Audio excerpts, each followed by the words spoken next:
خدمت خلق یعنی سوشل ورک کا اخروی فائدہ کیا ہے؟ جی، یہ بہت اچھا سوال آپ نے کیا، کیونکہ ایمان والا بندے کی پہلی نظر تو آخرت پر ہی ہوتی ہے. جی، تو اس کا جو بھی وہ کام کرتا ہے نیکی کا، اس کا پہلا ٹارگیٹ یہ ہونا چاہیے کہ اس نیکی کے کام سے میں اپنی آخرت سنواروں.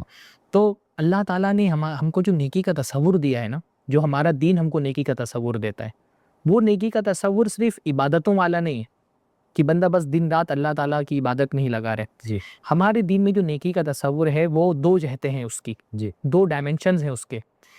ایک ڈائمنشن یہ ہے کہ بندہ اللہ تعالیٰ کی عبادت کرے، دوسرا ڈائمنشن یہ ہے کہ اللہ تعالیٰ کے بندوں کی خدمت کرے. جب ایک ایمان بندے کے دل کے اندر آتا ہے نا، تو یہ ایمان کی جو روشنی ہے وہ اس کے کردار میں چمکنے لگتی ہے. جی، ایمان کسی جامد چیز کا نام نہیں ہے کہ دل میں چھپا ہوا ایمان پتہ نہیں چل رہا ہے. ایمان ایک عطر کی طرح ہے، جیسے عطر کی ڈھکن کھولا جائے، اس کو کھولا جائے تو اس کی خوشبو مہکتی ہے. تو ایسے ہی جس کے دل میں ایمان ہوتا ہے نا، اس کے ایمان کی مہک اس کے کردار میں، اس کے اخلاق میں، اس کے رویے میں دکھائی دینی چاہیے. جی، اگر ایمان کا بیج ایک انسان کے دل میں بویا گیا ہے نا، تو اس کے کردار میں اس کا پھل نکلنا چاہیے. آپ دیکھیں اللہ کے نبی صلی اللہ علیہ وسلم کی بہت ساری حدیث ہیں جس میں اللہ کے نبی نے بندے کے ایمان کو اس کے اخلاق سے جوڑا ہے. جی، اللہ تعالیٰ سے تعلق اگر بندے کا اچھا ہے تو لازم ہے کہ اللہ کے بندوں سے بھی اس کا تعلق اچھا ہو. ایسا نہیں ہو سکتا کہ ایک بندے کا اللہ سے تعلق تو بہت اچھا ہے جی، لیکن وہ اللہ کے بندوں کے لیے شقی القلب ہے. ایسا نہیں ہو سکتا ہے.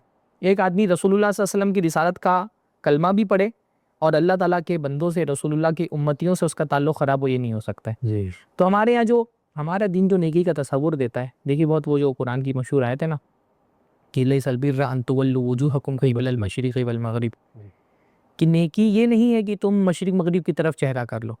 یعنی یہ چیز جو قبلہ کا معاملہ ہے یہ تو اللہ تعالیٰ شریعتوں کے اعتبار سے تبدیل کرتا رہتا ہے. لیکن نیکی کیا ہے؟ من آمن باللہ، اللہ پر ایمان لائے، والیوم الآخر، آخرت پر ایمان لے کر کے آئے، اور فرشتوں پر ایمان لائے، کتابوں پہ ایمان لائے، نبیوں پہ ایمان لائے.